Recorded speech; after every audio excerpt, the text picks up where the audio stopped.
नमस्कार दोस्तों, स्वागत है आपका आपके अपने YouTube चैनल शिक्षक ज्ञान बयानिल पर। दोस्तों, जैसा कि आप सब जानते हैं, पॉलिटिकल डोनेशन करने के बाद में जो राशि आप पॉलिटिकल डोनेशन पर देते हैं उस पर आपको इनकम टैक्स में छूट मिलती है।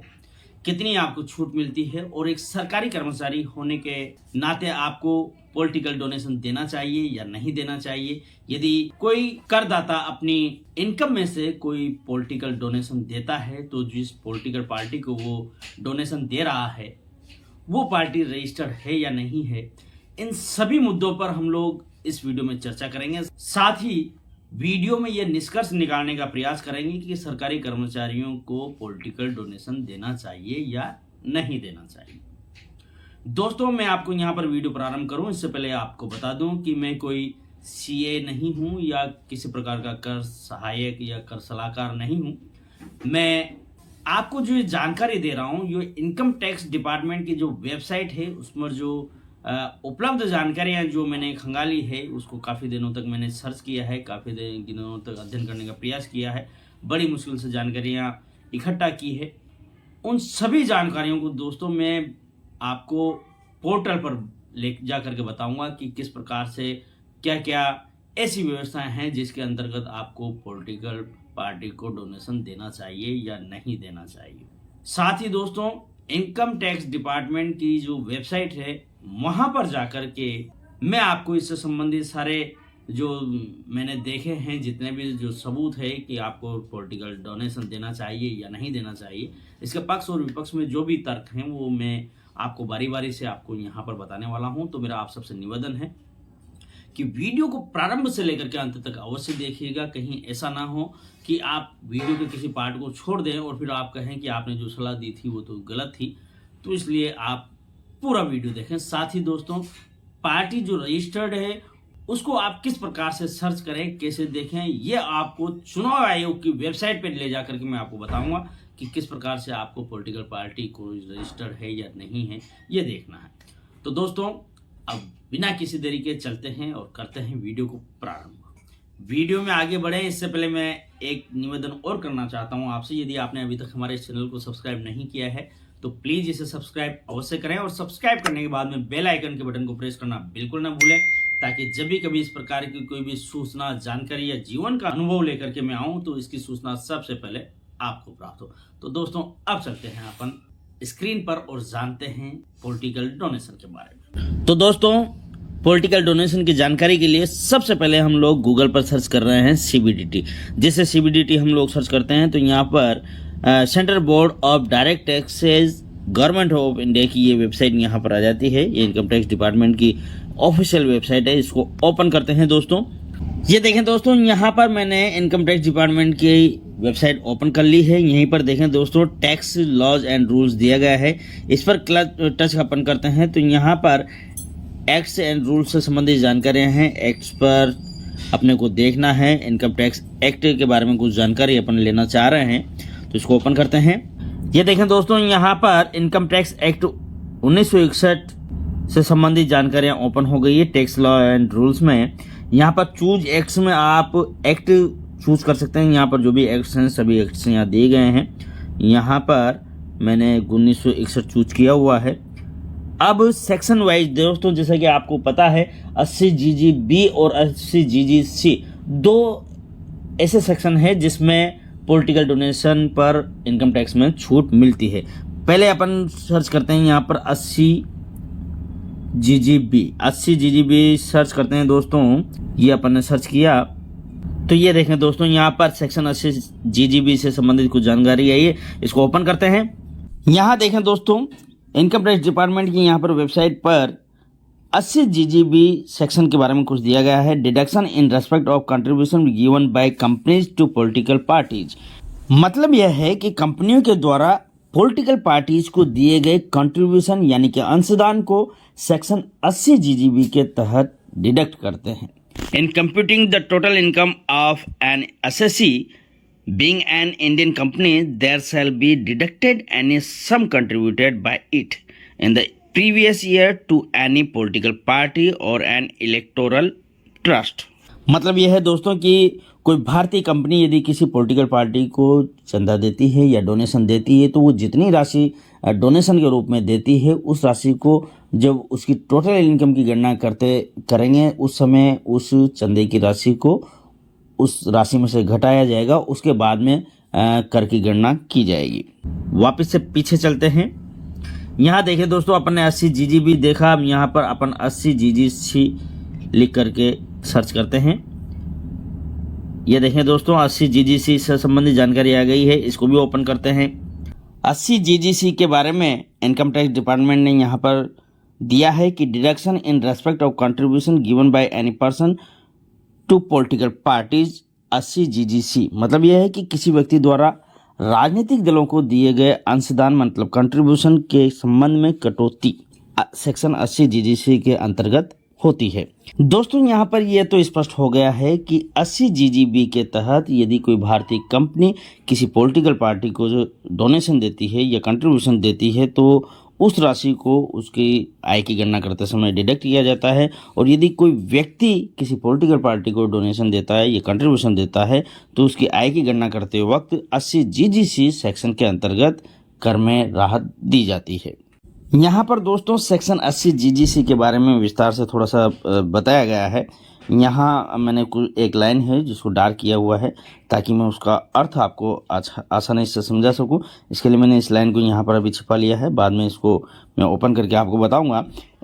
इन computing the total income of an assessee being any person there shall be deducted any amount of contribution made by him in the previous year to a political party or an electoral trust।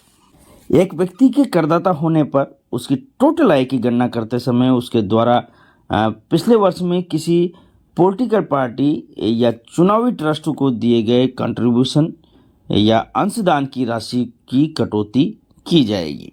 मतलब यदि कोई व्यक्ति किसी political party को कोई contribution देता है किसी साल में किसी वर्ष में तो उसकी जो टोटल इनकम है उसकी जो गणना की जाएगी, उसकी गणना करते समय जो राशि उसने पॉलिटिकल पार्टी को डोनेट की है उस राशि को घटा दिया जाएगा। जैसे कि मान लेते हैं किसी व्यक्ति ने वर्ष भर में 6 लाख रुपए कमाए हैं और उस वर्ष में उसने 1 लाख रुपए किसी पॉलिटिकल पार्टी को कंट्रीब्यूट किया है या डोनेट किया है, तो ऐसे केस में दोस्तों क्योंकि उसकी 6 लाख रुपए आई थी परंतु 1 लाख रुपए उसने पॉलिटिकल पार्टी को डोनेट कर दिया है तो 1 लाख रुपए को घटा दिया जाएगा और उसकी इनकम मानी जाएगी 5 लाख रुपए।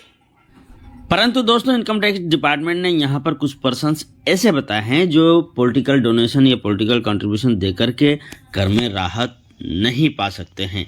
वो व्यक्ति कौन से हैं, वो पर्सन्स कौन से हैं, मैं अब यहाँ पर ये डार्क लाइन्स हटा करके आपको बताता हूँ।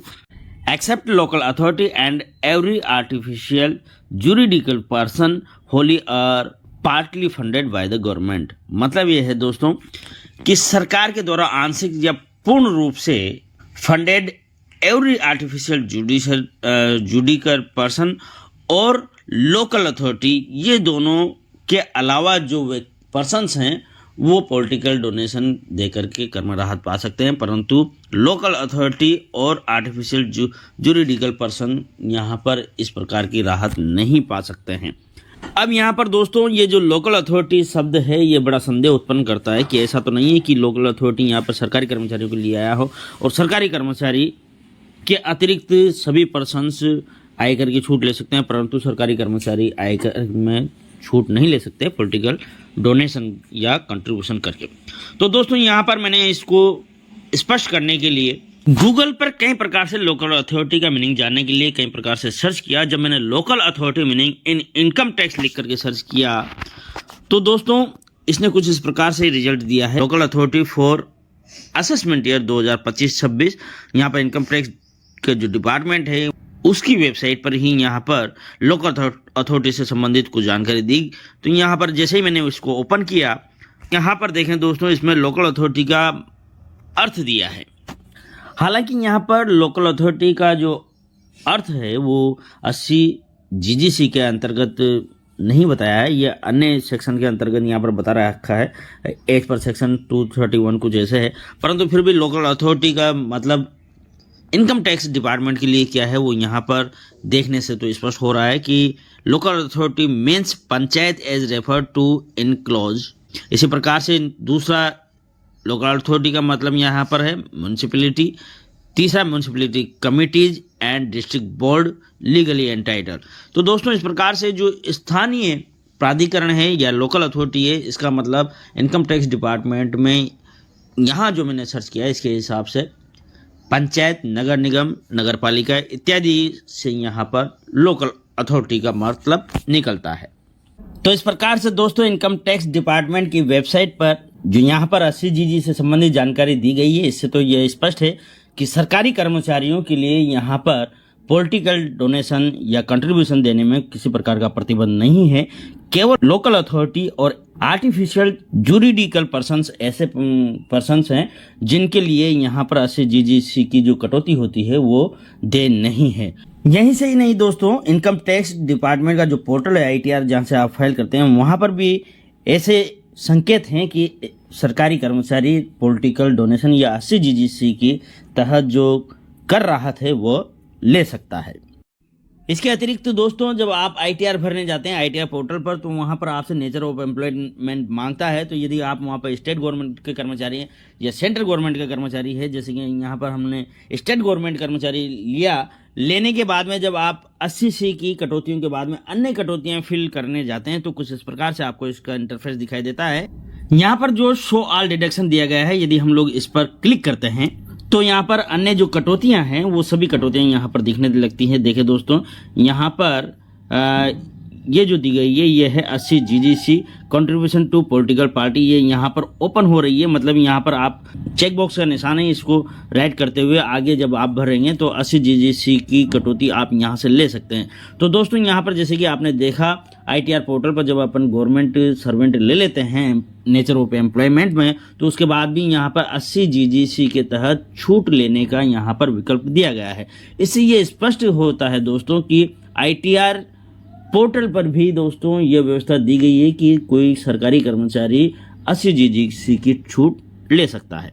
अब यहाँ पर दोस्तों कुछ शर्त भी दी गई है। Provided that no deduction shall be allowed under this section in respect of any sum contributed by way of cash. मतलब यदि आपने किसी प्रकार का पॉलिटिकल कंट्रीब्यूशन नगद रूप में किया है, केस में किया है, तो उस केस में जो आपने केस राशि दी है वो डिडक्ट नहीं किया जाएगी आपकी टोटल इनकम से। मतलब आपको 80GG की छूट नहीं मिलेगी केस ट्रांजैक्शन पर। दोस्तों यहीं पर एक्सप्लेन किया गया है कि आप किस पॉलिटिकल पार्टी को कंट्रीब्यूट कर सकते हैं। For the purpose of section 80GG and 80GG political party means a political party registered under section 29A of registration of the people act 1951 43 of 1951। मतलब दोस्तों 80GG हो या 80GG हो, यदि आप पॉलिटिकल पार्टी को डोनेशन दे करके राहत पा रहे हैं, कर राहत पा रहे हैं, तो उस केस में जिस पॉलिटिकल पार्टी को आपने कंट्रीब्यूट किया है वो पार्टी 1951 एक्ट की धारा 29A के तहत रजिस्टर्ड होनी चाहिए, जो यहाँ पर धाराएं दी गई है उसके अंतर्गत। अब तक दोस्तों मैंने जो इनकम टैक्स डिपार्टमेंट की ऑफिशियल वेबसाइट और ITR पोर्टल के माध्यम से आपको जो जानकारी दी है उसके हिसाब से तो यह स्पष्ट है कि सरकारी कर्मचारी पॉलिटिकल कंट्रीब्यूशन या डोनेशन दे सकता है और कर में राहत ले सकता है। तो ऐसे क्या कारण है दोस्तों कि आपके आहरण वितरण अधिकारी या आपके जो DDO जो हैं वो आपको फॉर्म नंबर 16 बनाते समय आपको 80GG की छूट नहीं देते हैं। तो इसका मेन कारण जो है वो मैं आपको अब बताता हूं। यह है दोस्तों राजस्थान सिविल सेवाएं आचरण नियम 1971। इनमें दोस्तों सरकारी कर्मचारियों के आचरण के नियमन हेतु नियम बनाए गए हैं। यहाँ पर जो नियम है उन नियम में सबसे महत्वपूर्ण नियम है पेज नंबर 7 पर। यहाँ पर दोस्तों 24 पेज में नियम दिए गए हैं। मैं यहाँ पर आपको बता रहा हूँ पेज नंबर 7 पर ये नियम है। राजनीति तथा चुनाव में भाग लेने के संबंध में कोई भी सरकारी कर्मचारी किसी राजनीतिक दल या किसी संगठन का सदस्य नहीं बनेगा या अन्य प्रकार से उससे संबद्ध नहीं होगा। जो राजनीति में भाग लेता है और न वह किसी राजनीतिक आंदोलन या गतिविधि में भाग लेगा, न उसकी सहायता के लिए चंदा देगा और न अन्य किसी प्रकार से मदद करेगा। तो दोस्तों ये जो आचरण नियम है इसमें यह स्पष्ट है कि आप किसी राजनीतिक पार्टी को चंदा नहीं दे सकते। यदि आप किसी राजनीतिक पार्टी को चंदा देते हैं तो एक कर्मचारी के आचरण के विरुद्ध ये बात है। इसके लिए जो भी आपका जो विभाग है वो आपको जो भी सजा देता है, विभागीय जो भी सजा होती है वो सजा आपको मिल सकती है। परंतु यहाँ पर ये स्पष्ट है दोस्तों कि इनकम टैक्स डिपार्टमेंट को किसी भी कर्मचारी के द्वारा राजनीतिक चंदा देने और उस पर 80 GST की कटौती लेने पर कोई दिक्कत नहीं है, जैसा कि मैंने आपको यहाँ पर इनकम टैक्स डिपार्टमेंट की वेबसाइट और पोर्टल पर ले जाकर के बताया था। अब यही कारण है दोस्तों कि आपका जो आहरण वितरण अधिकारी या आपका जो DDO है वो आपको 16 नंबर फॉर्म जब वो बनाता है तो आपको 80 GST के तहत पॉलिटिकल पार्टी में चंदा देने पर छूट नहीं देता है।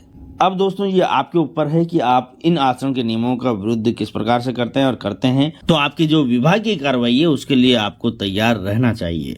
अब दोस्तों सीखते हैं कि राजनीतिक पार्टी को इलेक्शन कमीशन की जो वेबसाइट है उस पर किस प्रकार से सर्च करें या कैसे आप खोजें किसी पॉलिटिकल पार्टी को इलेक्शन कमीशन की वेबसाइट पर। तो इसके लिए दोस्तों आपको गूगल पर सर्च कर लेना है इलेक्शन कमीशन। यहाँ पे इलेक्शन कमीशन की ये वेबसाइट आ जाती है, इसको ओपन करें। ओपन होने के बाद कुछ इस प्रकार से इसका इंटरफेस दिखाई देता है। यहाँ पर हिंदी में देखें दिया गया है। मोबाइल पर जब आप काम कर रहे हैं तो इसको हिंदी में देखें पर क्लिक करें। इसके बाद में दोस्तों आपको यहाँ पर वेबसाइट के भीतर कैसे खोजें के आगे सर्च का निशान दिया गया है, इस पर क्लिक करें और यहाँ पर आप पॉलिटिकल पार्टीज को सर्च करना है तो लिस्ट ऑफ पॉलिटिकल पार्टी लिखें। लिखने के बाद में सर्च करें। सर्च करने के बाद में देखें दोस्तों यहाँ पर नीचे इलेक्शन विभाग के कुछ पॉइंट्स दिए गए हैं। यहाँ पर कुछ चीज़ें आ गई। सेकंड नंबर पे list of political parties and symbols main notification date 23 सितंबर 2021। तो दोस्तों इसके साथ में अन्य भी यहाँ पर रजिस्टर्ड पार्टियाँ और कुछ अन्य चीज़ें आई हैं, उनको आप बारी बारी से देख सकते हैं। मैं यहाँ पर एक डाउनलोड करके बता देता हूँ। यहाँ पर लिस्ट ऑफ पॉलिटिकल पार्टीज, इस पर क्लिक करें। क्लिक करते ही दोस्तों यहाँ पर आ जाएगा कि इस फाइल के बारे में क्या जानकारी है। तो कमीशन नोटिफिकेशन डेटेड 23 सितंबर 2021 regarding names of political parties and election symbol. यहाँ पर पॉलिटिकल पार्टीज का नाम और उनके सिंबल हैं, कौन कौन से हैं। इस फाइल को डाउनलोड करेंगे, यहाँ पर दिया गया है। इस पर आप जैसे ही टच करेंगे तो यहाँ पर 2 फाइल्स डाउनलोड होने के लिए आपको उपलब्ध मिल जाएंगी। यहाँ पर ऊपर इंग्लिश में और नीचे हिंदी में, आपकी इच्छा हो जिसको आप डाउनलोड कर सकते हैं। मैं इंग्लिश वाली करके बता देता हूँ आपको। देखो डाउनलोड होने के लिए तैयार हो गई है। डाउनलोड पर क्लिक करें। ये देखें दोस्तों PDF ओपन हो चुकी है। Political parties and election symbol 2019। दोस्तों 2019 की ये सूची है। हालांकि अन्य सूचियाँ भी यहाँ पर उपलब्ध है, लेकिन मैंने इसको आपको विशेष प्रयोजन से डाउनलोड करके बताया है। मैं इसमें आपको बताना चाहता हूँ, यहाँ पर पॉलिटिकल पार्टी की जो परिभाषा है वो दी गई है।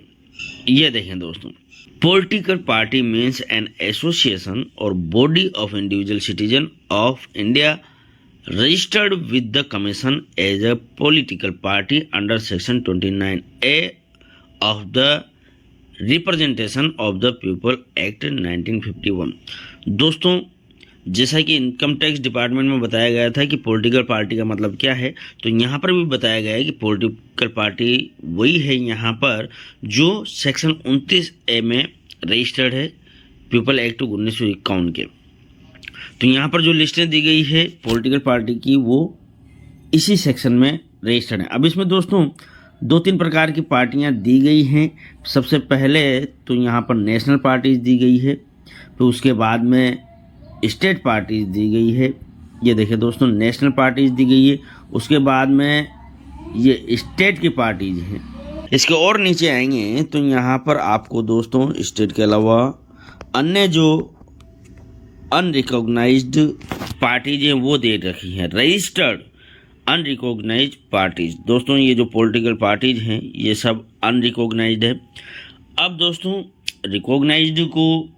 रिकॉग्नाइज्ड पार्टी को डोनेशन देना कर राहत के लिए ठीक है या अनरिकॉग्नाइज्ड पार्टीज को, तो इसके लिए मैं आपको अभी पहले ये पूरी लिस्ट बता दूं। इसमें लगभग कितने नाम हैं, इसमें बहुत लंबी लिस्ट है दोस्तों। 2301, 2322, ये देखें दोस्तों 2354 ऐसी राजनीतिक पार्टियां हैं जो अनरिकॉग्नाइज्ड हैं। अब रिकॉग्नाइज्ड पार्टी को आप डोनेशन दें या अनरिकॉग्नाइज्ड पार्टी को दें, इसके लिए मैं एक बार फिर से आपको इनकम टैक्स डिपार्टमेंट की वेबसाइट पर जो ये जानकारी दी गई है, इसको यहाँ पर मैं आपको दिखाना चाहता हूँ एक बार फिर से। देखिए दोस्तों, यहाँ पर पॉलिटिकल पार्टी उसी को बताया गया है जो पीपल एक्ट 1951 के सेक्शन 29A के अंतर्गत रजिस्टर्ड है। तो दोस्तों, जो मैंने आपको लिस्ट बताई है, उस लिस्ट में पॉलिटिकल पार्टीज का मतलब वही बताया गया है और उसमें पॉलिटिकल पार्टीज की ही लिस्ट दी गई है। तो इससे आप डिसीजन ले सकते हैं कि आपको रिकॉग्नाइज्ड, अनरिकॉग्नाइज्ड या स्टेट या नेशनल पार्टीज का यहाँ पर कोई हवाला नहीं दिया गया है, बल्कि केवल यही कहा गया है कि पीपल एक्ट 1951 के सेक्शन 29A में रजिस्टर्ड होनी चाहिए पॉलिटिकल पार्टी। उसको आप डोनेशन देंगे तो जितनी राशि आपने डोनेशन दी है या जितनी राशि आपने कंट्रीब्यूट की है, वो आपकी टोटल इनकम में से डिडक्ट कर दी जाएगी। अब चलते हैं वापस सर्च वाले स्थान पर। यहाँ पर अपन ने लिस्ट ऑफ पॉलिटिकल पार्टीज लिख करके सर्च कर लिया। अब दोस्तों, कई सारी पार्टीज ऐसी है जो अनलिस्टेड कर दी गई हैं या डीलिस्टेड कर दी गई हैं, तो आप यहाँ पर डीलिस्टेड लिख करके सर्च कर सकते हैं।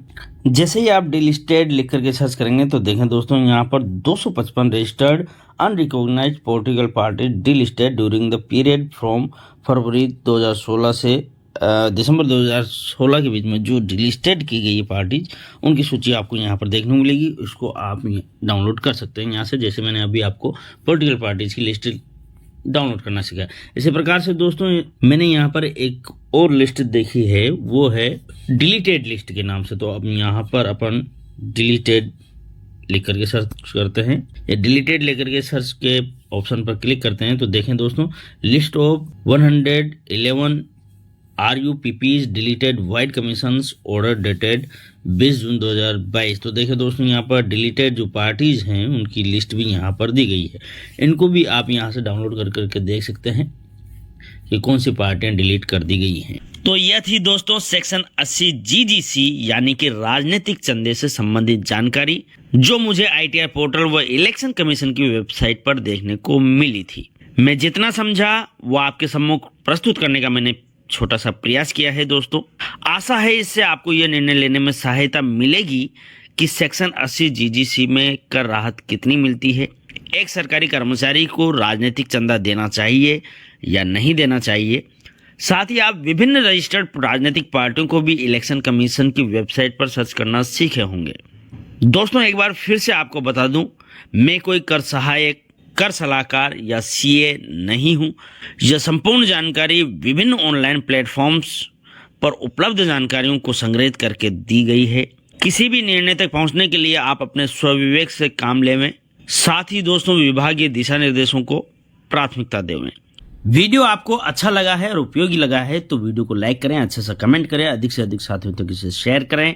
और हाँ दोस्तों, चैनल को सब्सक्राइब करना बिल्कुल ना भूलें, बेल आइकन को, बटन को जरूर प्रेस करें। आपने पूरा वीडियो देखा, इसके लिए आपका बहुत बहुत धन्यवाद, शुक्रिया।